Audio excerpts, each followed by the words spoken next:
بسم اللہ الرحمن الرحیم۔ السلام علیکم۔ ہمارے چینل پر آپ کو ویلکم کہتے ہیں۔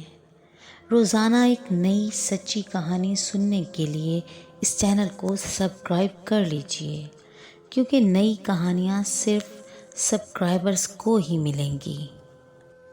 بڑے بھائی کی شادی بہت دھوم دھام سے ہوئی تھی اور دلہن ساتھ والے گاؤں سے لائی گئی، کیونکہ ہمارے گاؤں کے طور طریقے ہمیں پسند نہ تھے اور ہمسایہ گاؤں کے لوگ اچھے خاصے سلجھ چکے تھے، سو وہاں سے لڑکی لینا طے پایا۔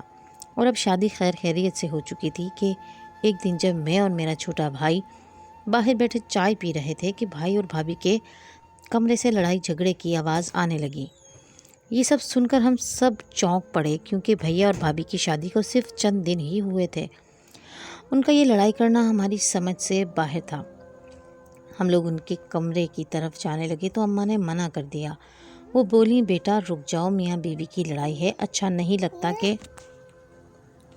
کہ تم لوگ اس میں مداخلت ظاہر کرو، میں خود دیکھ لیتی ہوں کہ کیا بات ہے۔ یہ کہہ کر اماں نے بھائی کے کمرے کا دروازہ کھٹکھٹایا اور ہمیں وہاں سے جانے کا اشارہ کیا۔ میں اور بھائی تو باہر آ کر بیٹھ گئے، لیکن تھوڑی دیر کے بعد اماں کے کمرے سے بھی اونچی اونچی آوازیں آنے لگیں۔ ایسا لگتا تھا جیسے بھائی اور بھابھی کے بعد اب اماں بھی اس لڑائی میں شامل ہو چکی ہے۔ اب ہم سے رہا نہیں گیا، ہم اٹھ کر اندر گئے، دیکھا تو اماں بھائی کو سمجھا رہی تھی، بیٹے اگر حبیبہ اس گھر کے لیے کچھ کرنا چاہتی ہے تو تم کو کیوں اسے روک رہے ہو؟ وہ اس بات کی خود ذمہ داری لے رہی ہے، ایسا گاؤں کی عورتیں کم ہی کرتی ہیں، تو پھر تم کو کیا مسئلہ ہے؟ وہ بھائی کو سمجھا رہی تھیں اور میں اور بھائی سمجھ گئے تھے کہ کیا معاملہ ہے۔ تھوڑی دیر کے بعد اماں باہر آئیں تو انہوں نے بھی ہمیں بتا دیا کہ بات کیا تھی۔ دراصل ہمارے گاؤں میں ڈیرا سسٹم تھا، جہاں زمینداروں کو نسل در نسل غلام مل جاتے ہیں، جنہیں وہ اپنے مزارے کہتے ہیں، اور پھر انہی کے ہاتھوں ان کا نظام چلتا اور یوں یہ زمیندار مزاروں پر حکومت کرتے۔ مگر ہمارا گھرانہ چونکہ تھوڑا پڑھا لکھا تھا، سو ہم ان کے ہاں نوکری نہیں کرتے تھے، نہ ہی مشکل وقت میں ان سے قرض لیتے کہ پھر ہمیشہ کے لیے ان کی غلامی کرنا پڑے۔ ہماری بھابھی بھی دوسرے گاؤں سے آئی تھیں، جو کہ تھوڑا ماڈرن تھا۔ ان لوگوں کو بھی زمانے کا شعور آ چکا تھا۔ تبھی بھابھی کو زمین دارنی نے صرف اتنا کہا کہ وہ ان کے گھر میں نوکروں کی دیکھ بھال کر لے، یعنی کہ ان کی نگرانی میں نوکر کام کریں تو وہ انہیں معقول معاوضہ دیں گی۔ بھابھی کو یہ بات اچھی لگی تھی کہ انہوں نے نوکری کرنے کو نہیں بلکہ نوکروں کی نگرانی کرنے کو کہا تھا، جبکہ بھیا اس بات پر غصہ کر رہے تھے۔ بھیا کا خیال تھا کہ نوکری نوکری ہوتی ہے، پھر چاہے وہ نوکروں کی نگرانی ہو یا خود کسی کے ہاں نوکر بن جانا۔ بھابھی نے اس بات سے اختلاف کیا، یوں ہمارے گھر میں یہ بات لڑائی بن کر سامنے آئی۔ امی نے بھیا کو سمجھا دیا اور کہا کہ اب اس سے یہ نوکری کرنے جائے گی، کیونکہ اگر کام عزت والا ہو تو اس میں کوئی حرج نہیں ہے۔ بھائی کے لاکھ منع کرنے کے باوجود بھابھی اب حویلی میں کام کرنے جانے لگی۔ بھابھی کا کام نوکروں کی نگرانی کرنا، ان کے معاملات سلجھانا اور دیگر باتیں دیکھنا تھیں۔ اس کے بدلے میں زمیندارنی انہیں 15,000 روپے نقد دیتی، حالانکہ باقی نوکروں کی تنخواہیں 8 یا 7,000 روپے تھی۔ بھابھی کا کام بھی کم تھا اور انہیں معاوضہ بھی اچھا ملتا۔ ایک دن کا ذکر ہے، بھابھی کی نوکری پر جاتے ہوئے تقریباً 3 ماہ گزر چکے تھے۔ میں نے دیکھا وہ چپ چپ رہنے لگی ہیں، لیکن گھر کے خرچے خوب چل رہے تھے۔ گھر میں نیا فرنیچر آنے لگا اور ایسی چیزیں جو ہم نے پہلے نہیں دیکھی تھیں۔ ہم بہت حیران بھی تھے کہ جبکہ گاؤں کے لوگ ہمیں طعنہ دینے لگے کہ تم لوگوں نے زمینداروں کے ہاں دوبارہ نوکری کر کے پڑھے لکھے گھرانوں کی ناک کٹوا دی ہے۔ بہرحال ہمیں اس بات سے کوئی فرق نہیں پڑتا تھا، البتہ بھابھی کا رویہ مشکوک ہوتا جا رہا تھا۔ اکثر وہ صبح اٹھتیں تو ان کی آنکھیں لال سرخ ہو رہی ہوتیں۔ ایک دن میں نے بھابھی کو اس قدر پریشان دیکھا تو چونک پڑی اور پوچھ لیا، بھابھی کیا ہوا؟ کیا آپ رات بھر سوتی نہیں ہیں؟ میرے سوال کے جواب میں بھابھی نے کوئی جواب نہیں دیا۔ ان کا کھانا پینا بھی کم ہو گیا تھا اور وہ ہر وقت اپنے کمرے میں بند رہتی۔ ایک دن رات کا وقت تھا، مجھے نیند نہیں آ رہی تھی۔ میں یوں ہی اپنے کمرے سے نکلی تو یہ دیکھ کر چونک گئی کہ بھابھی کے کمرے کی روشنی ابھی تک جل رہی تھی۔ آج بھائی بھی گھر نہیں تھے۔ میں نے جا کر بھابھی کے کمرے کے باہر دیکھا تو واقعی میں ان کے کمرے سے روشنی آ رہی تھی۔ ان کے کمرے کی لائٹ ابھی تک آن تھی اور وہ بیٹھی ہوئی کسی کام میں مصروف تھی۔ یہ دیکھ کر میں نے بھابھی کے کمرے کا دروازہ کھٹکھٹایا، تب وہ ایک دم چونک کر پیچھے مڑی اور ہاتھ میں جیسے کچھ چھپاتے ہوئے اٹھ کھڑی ہوئیں۔ ان کو باہر کا منظر صحیح نظر نہیں آ رہا تھا۔ پھر انہوں نے کمرے کی روشنی بجھا دی۔ تب میں باہر کھڑی نظر آئی تو مجھے ہلکی سی آواز میں باہر جانے کا کہا۔ میں نے بھی مناسب نہیں سمجھا کہ اس وقت ان کے کمرے میں جاؤں۔ واپس اپنے کمرے میں آ کر لیٹ گئی، مگر بھابھی کی یہ بات مجھے سمجھ نہیں آئی تھی کہ وہ رات دیر تک کیا کر رہی تھی۔ اگلے دن بھی ایسا ہی ہوا، مجھے بھابھی کے کمرے سے روشنی سی محسوس ہوئی۔ میں کل کی وجہ سے آج بھی یہی سمجھ کر گئی تھی کہ بھابھی ضرور کچھ نہ کچھ کام کر رہی ہیں، ورنہ ابھی تک وہ سو چکی ہوتی۔ یہی سوچ کر میں دوبارہ ان کے کمرے میں گئی، دیکھا تو بھابھی کسی کام میں مصروف تھی اور ان کی پشت دروازے کی طرف تھی۔ میں نے اب کی بار دروازہ بجایا، بھابھی نے کوئی جواب نہیں دیا۔ پھر میں نے سوچا کہ زیادہ شور شرابہ کرنے سے اچھا ہے کہ میں واپس اپنے کمرے میں لوٹ جاؤں، ورنہ آواز سن کر اماں اور بھائی بھی آ جائیں گے، پھر خواہ تماشا نہ بنے گا۔ میں اپنے کمرے میں تو آ گئی تھی، مگر میرے دل میں تجسس تھا کہ بھابھی رات کو جا کر ایسا کیا کام کرتی ہیں جو وہ دن میں نہیں کرنا چاہتی۔ بالآخر میں نے ذہن میں ایک ترکیب سوچ لی اور اگلے دن بھابھی جب کہ کام پر جانے ہی والی تھیں تب میں ان کے کمرے کی طرف گئی، مگر یہ جان کر مجھے حیرت کا جھٹکا لگا کہ بھابھی نے میری طرف غصے سے دیکھا اور پھر اماں کو بلانے لگی۔ اماں کو اس آواز میں پکارا کہ میں بھی ڈر گئی۔ اماں آ کر بہو سے پوچھنے لگیں تو بھابھی نے میری شکایت کر ڈالی کہ اماں اپنی بیٹی کو سمجھاؤ، یہ روز رات کو میرے کمرے میں آ کر جھانکتی ہے۔ دیکھو اسے ذرا تمیز نہیں کہ ایک شادی شدہ عورت کے کمرے میں جھانکنا بری بات ہے۔ اماں نے جب یہ سنا تو میری ایک نہ سنی بلکہ مجھے ہی پیٹنے لگی کہ تجھے کیا ضرورت پڑی ہے اپنی بھابھی کے کمرے میں جھانکنے کی، شرم نہیں آتی اماں؟ مجھے پیٹنے لگی، جبکہ میں اماں کو بتانا چاہتی تھی کہ بھابھی ہم سب سے چھپ چھپ کر کوئی کام کرتی ہے۔ خیر میں خاموش ہو گئی کیونکہ گھر میں کسی کو میری بات پر یقین نہیں تھا۔ بھیا کو گئے 2 دن گزر چکے تھے۔ تیسرے دن ہمارے گھر میں ایک فون آیا جس نے ہم سب کو بے چین کر دیا۔ یہ کال ہسپتال سے آئی تھی۔ ہمارے بھائی کا ایکسیڈنٹ ہو گیا تھا جس کے نتیجے میں وہ ہسپتال پہنچا دیے گئے تھے۔ بھابھی بہت پریشان تھی، اماں کا تو سانس نہیں آ رہا تھا۔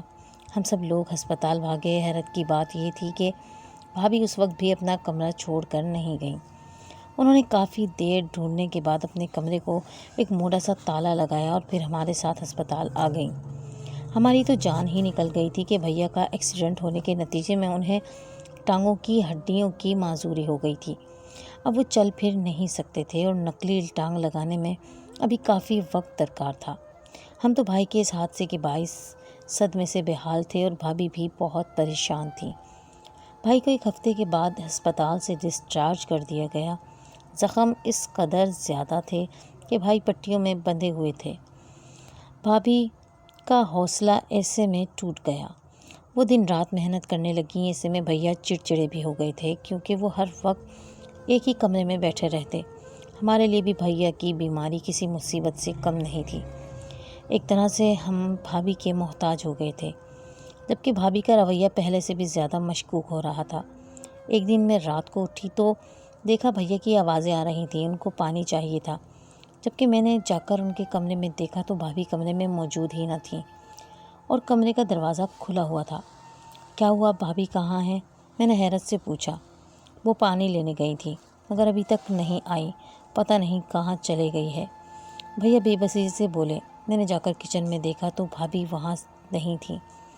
میں نے خود ہی پانی گرم کر کے بھیا کو لا دیا اور بھابھی کے معاملے میں پریشان ہو کر ادھر ادھر دیکھنے لگی۔ بھیا نے مجھ سے بھابھی کا پوچھا تو میں نے ٹال دیا۔ سچ تو یہ تھا کہ وہ گھر میں کہیں بھی نہیں تھی۔ میں ہر جگہ ڈھونڈ آئی تھی مگر بھابھی کا نام و نشان نہیں تھا۔ بھیا بیچارے تو اٹھ بھی نہیں سکتے تھے، دوا کے زیر اثر تھوڑی دیر میں سو گئے تھے۔ سارا گھر گھوم پھر کر جب میں اپنے کمرے میں آنے ہی لگی تھی کہ مجھے بیرونی دروازے پر ایک سایہ سا محسوس ہوا۔ میں دوڑتی ہوئی بیرونی دروازے کے پاس پہنچی تو یہ دیکھ کر میری حیرت کی انتہا نہیں رہی کہ وہاں سے بھابھی اندر آ رہی تھی۔ بھابھی آپ اس وقت کہاں گئی تھیں؟ میں نے سخت لہجے میں پوچھا۔ کیونکہ بھابھی کی حرکتیں برداشت کرنا میرے بس کی بات نہیں تھی۔ مگر بھابھی الٹا مجھے جواب دینے کے بجائے مجھ پر ہی غصہ کرنے لگیں۔ میں نے دیکھا کہ ان کے ہاتھ میں ایک سرخ رنگ کا کمبل تھا۔ بھابھی یہ کیا ہے؟ میں نے جب بھابھی سے سوال کیا تو وہ سٹپٹا کر رہ گئیں، مگر پھر سنبھل کر بولیں، کچھ نہیں ہے، اپنے کام سے کام رکھا کرو۔ سمجھی تم نہیں بھابھی، ہم سب اس گھر کے فرد ہیں، اس لحاظ سے میرا حق بنتا ہے کہ میں آپ سے پوچھ سکوں کہ آخر آپ رات کے اس وقت کہاں گئی تھیں، ورنہ میں بھیا کو شکایت لگا دوں گی۔ میرا ایک کہنا ہی تھا کہ بھابھی نے واویلا کرنا شروع کر دیا۔ اس سب ہنگامے میں اماں اور بھائی بھی باہر آ گئے۔ بھابھی نے چیخ چیخ کر الزام لگایا کہ میں رات کے وقت کسی سے باہر ملنے جا رہی تھی، کہ بھابھی نے مجھے پکڑ لیا اور یہ کہ میں اس گھر کی عزت نیلام کر رہی تھی۔ بھابھی کے منہ سے یہ الزامات سن کر میری تو آنکھوں کے آگے اندھیرا چھا گیا۔ بھائی تو ہوتے ہی جوشیلے ہیں، بھیا نے مجھے چٹیا سے پکڑا اور مارنا شروع کر دیا۔ یہ دیکھے بغیر کہ غلطی کس کی ہے، جبکہ اماں بھی مجھ پر ہی برس پڑی، صرف اس لیے کہ میں غیر شادی شدہ تھی اور بھابھی کی شادی ہو چکی تھی، تو مجھ پر ہر قسم کا شک کیا جانے لگا۔ میں اس معاملے میں بہت روئی، سب سے منتیں کی کہ اس میں میرا کوئی قصور نہیں، مگر کسی نے میری بات نہ سنی۔ میں نے بھابھی کو سرخ کمبل کی طرف بھی سب کا دھیان بٹانا چاہا، مگر کسی نے اس طرف توجہ نہیں دی۔ سب نے یہی کہا کہ غلطی تیری ہوگی، تو رات کے اس وقت باہر کیوں جا رہی تھی؟ میں ان سب کو کیا جواب دیتی؟ سرخ کمبل والی بات تو کوئی یقین نہیں کر رہا تھا، جبکہ بھابھی بڑی چالاکی اور مہارت سے وہ کمبل لے کر اپنے کمرے میں چلی گئیں۔ میں دیکھتی ہی رہ گئی اور بھابھی کو کسی نے کچھ بھی نہ کہا۔ چند دن گزرے تھے کہ بھابھی نے گھر میں میری شادی کا شوشہ چھوڑ دیا۔ کہنے لگیں کہ یہ لڑکی بہت باغی ہو گئی ہے، ہاتھ سے نکلی جا رہی ہے، اس سے پہلے کہ یہ کوئی گل کھلائے اسے کسی نہ کسی کھونٹے سے باندھ دینا چاہیے۔ بھیا اور امی تو پہلے ہی میرے خلاف ہو گئے تھے، انہوں نے بھابھی کی بات پر لبیک کہا اور میرے رشتے کی تلاش شروع کر دی۔ رو رو کر میرا برا حال تھا۔ ویسے شادی ہوتی تو مجھے کوئی اعتراض نہیں تھا، مگر شادی سزا کی طرح مجھ پر مسلط کی جا رہی تھی۔ ان دنوں بھابھی کی خوشیاں عروج پر تھیں۔ وہ بازار جاتیں، کپڑے خرید کر لاتی اور کہتی کہ میری شادی کی تیاریاں کر رہی ہوں، جبکہ ابھی تک رشتہ بھی نہیں ملا تھا۔ بالآخر ایک ہفتے میں ہی ایک معقول گھرانے میں میرا رشتہ طے کر دیا گیا تھا۔ بھابھی اس سب سے بہت خوش تھی، کیونکہ اب ان کے کام میں دخل اندازی کرنے والا کوئی نہیں تھا۔ ادھر میری شادی کی خبر میرے خاندان میں پھیل چکی تھی۔ گھر میں مہمان آنے لگے تب بھابھی تنگ پڑ گئیں۔ انہوں نے اپنے کمرے کو اور بھی زیادہ محفوظ بنانے کے لیے درمیان میں ایک پردہ لٹکا دیا۔ بھابھی اپنا سرخ کمبل اس پردے کے پیچھے چھپا کر رکھتی اور کسی کو اس کے پاس بھی نہ جانے دیتی۔ بھیا کی معذوری کے باعث بھی گھر میں مہمانوں کی آمد و رفت لگی رہتی۔ ان کے ساتھ بچے بھی ہوتے۔ بھابھی ہر وقت چوکنی رہتی اور اس بات کا خیال رکھتی کہ کوئی اس کمبل کو کوئی ہاتھ نہ لگا دے۔ اب مجھے بھی بھابھی کی کمزوری سمجھ آ گئی تھی۔ وہ سرخ کمبل کو بچا بچا کر رکھتی، کوئی اسے ہاتھ لگاتا تو اس پر چیخ پڑتی۔ میں نے ایک دن سب کے سامنے پردہ ہٹا دیا اور کمبل لے جانے لگی کہ بھابھی مجھ پر جھپٹ پڑی۔ اسے ادھر ہی رکھو، تم کیوں ہر وقت اس کمبل کے پیچھے پڑی رہتی ہو؟ یہ میرے شوہر کے استعمال کا ہے، اسے یہیں رکھ دو۔ بھابھی امی کمبل مانگ رہی ہیں، میں نے معصوم صورت بناتے ہوئے کہا تو بھیا بولے یہ کمبل تو آج تک تم نے مجھے بھی نہیں دیا، لے جا رہی ہے تو لے جانے دو، تھوڑی ہی دن کی تو مہمان ہے بیچاری۔ بھیا کی بات سن کر بھابھی کا رنگ فک ہو گیا۔ نہیں رکو گڑیا، میں تمہیں اور کمبل دیتی ہوں، اب کی بار وہ نرمی سے بولی۔ مجھے ان کی یہ بات سمجھ نہیں آئی۔ خیر انہوں نے مجھے ایک اور کمبل تھما دیا۔ میں وہ لے کر کمرے سے باہر تو آ گئی، مگر میرا تجسس اب عروج پر تھا۔ اسی کمبل کی وجہ سے تو بھابھی نے مجھ پر الزام لگایا تھا اور اب مجھے دوسرے گھر میں زبردستی بھیجا جا رہا تھا۔ میں نے بھی ہمت نہیں ہاری، سوچ لیا کہ اس کمبل کا تو راز جان کر ہی رہوں گی۔ لیکن اس سب کی نوبت ہی نہیں آئی۔ ایک دن ہم سب اپنے گھر میں کاموں میں مصروف تھے کہ دروازے پر ایک لڑکا آیا۔ اس دن ہمارے پورے شہر میں بجلی نہیں تھی۔ ہمارے گھر میں نہ ٹی وی چل رہا تھا، نہ ہی ہمارے فون چارج تھے۔ گاؤں میں سخت بارش اور موسم کی خرابی کی وجہ سے بجلی کا نظام درہم برہم ہو گیا تھا۔ ہم سب لوگ یوں ہی بیٹھے ہوئے تھے، لیکن شادی کی تیاریاں بھی جاری تھیں۔ خیر دروازے پر دستک ہوئی، میں نے جا کر دیکھا تو وہاں ایک دبلا پتلا لڑکا کھڑا تھا۔ لڑکا بہت پریشان لگ رہا تھا۔ اس نے مجھ سے کہا کہ اپنی بھابھی کو بلاؤ۔ میں نے جلدی سے بھابھی کو بلایا، خود بھی پاس ہی کھڑی ہو گئی۔ مجھے ویسے ہی بھابھی پر ہر وقت شک لگا رہتا۔ وہ لڑکا بھابھی سے کہنے لگا کہ ان کے والد کی طبیعت بہت خراب ہے، ان کو بستر مرگ پر یاد کر رہے ہیں۔ یہ سن کر بھابھی کے تو ہاتھ پاؤں پھول گئے۔ انہوں نے اس وقت کسی چیز کی پرواہ نہیں کی، سر پر چادر اوڑھی، پاؤں میں جوتے پھنسائے اور جلدی سے اس لڑکے کے ساتھ ہی گھر سے نکل گئیں۔ ان کے جانے کے بعد انہوں نے اس وقت کسی چیز کی پرواہ نہیں کی، سر پر چادر اوڑھی، پاؤں میں جوتے پھنسائے اور جلدی سے اس لڑکے کے ساتھ ہی گھر سے نکل گئیں۔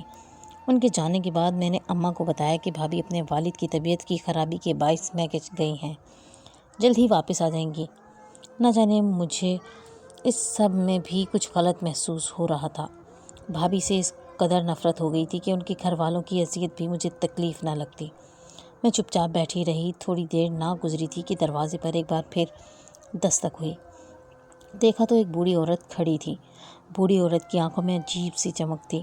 مجھے دیکھتے ہی وہ ادھر ادھر اپنی آنکھیں گھماتے ہوئے بولی، بیٹا مجھے تجھ سے ایک کام ہے، تو میری مدد کرے گی؟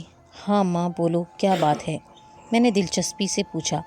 بیٹی میں ایک عمل کر رہی ہوں جس کے لیے مجھے ایک سرخ کمبل کی ضرورت ہے۔ میرے علم کے مطابق وہ لال سرخ کمبل تیری بھابھی کے پاس ہے۔ اگر تو چاہے تو میں اس کمبل کے بدلے تجھے ڈھیروں روپے دے سکتی ہوں۔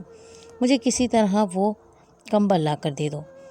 عورت کی بات سن کر میں حیران ہو گئی کہ واقعی اسے کیسے سرخ کمبل کا پتہ چلا جو بھابھی نے بڑے احتیاط سے چھپا کر رکھا ہے۔ میں نے اسی وقت اماں کو آواز دی، وہ بھی دروازے پر آ گئیں اور اس بڑھیا سے باتیں کرنے لگیں۔ بڑھیا کے پاس واقعی لال، پیلے اور ہر طرح کے نوٹ تھے۔ کہنے لگی، میں تم لوگوں کو جتنی چاہوں رقم دے سکتی ہوں، تم لوگ وہ کمبل مجھے دے دو، بنا کوئی سوال کیے اور بنا کسی کو اطلاع دیے۔ مجھے اپنے عمل کے لیے وہ کمبل درکار ہے۔ دیکھو اگر میں عمل والی نہ ہوتی تو مجھے بھلا اس کمبل کے بارے میں کیسے پتہ ہوتا؟ وہ کمبل تمہارے لیے بہت معمولی ہے، اس کی کوئی قدر و قیمت نہیں، لیکن اگر تم مجھے دے دو تو میں اس کے بدلے تمہیں ڈھیروں روپے دے سکتی ہوں۔ بڑھیا کی بات سن کر ہم لالچ میں آ گئے، کیونکہ ہمارے گھر میں بھیا کے علاج کے لیے بھی رقم درکار تھی اور گھر کے خرچے بھی نہیں چل رہے تھے۔ بھیا کے پاس کوئی معقول نوکری نہیں تھی اور جو محنت مزدوری کرتے تھے اس سے بھی محروم ہو گئے تھے۔ بڑھیا کی بات سن کر اماں کی آنکھوں میں چمک آ گئی۔ میرے بھی منہ سے رال ٹپکنے لگی۔ میں نے فوراً سے جا کر وہ کمبل اٹھایا لیا، کیونکہ بھیا کے کمرے میں وہ سامنے ہی پڑا تھا۔ وہ الگ بات ہے کہ بھابھی اس کمبل کو اٹھانے نہیں دیتی تھی۔ بھائی اس وقت نیند کے زیر اثر تھے، سو انہوں نے مجھے دیکھا ہی نہیں اور میں بحفاظت وہ کمبل باہر تک لے آئی۔ وہ کمبل جیسا تھا ویسا ہی اٹھا کر لے آئی۔ میں نے اسے کھول کر دیکھا تک نہیں۔ بڑھیا نے وہ کمبل ہم سے لے لیا اور ہمیں وہ پیسے دے کر چلتی بنی۔ تھوڑی دیر بھی نہیں گزری تھی کہ بھابھی بھاگتے ہوئے گھر کے اندر داخل ہوئیں۔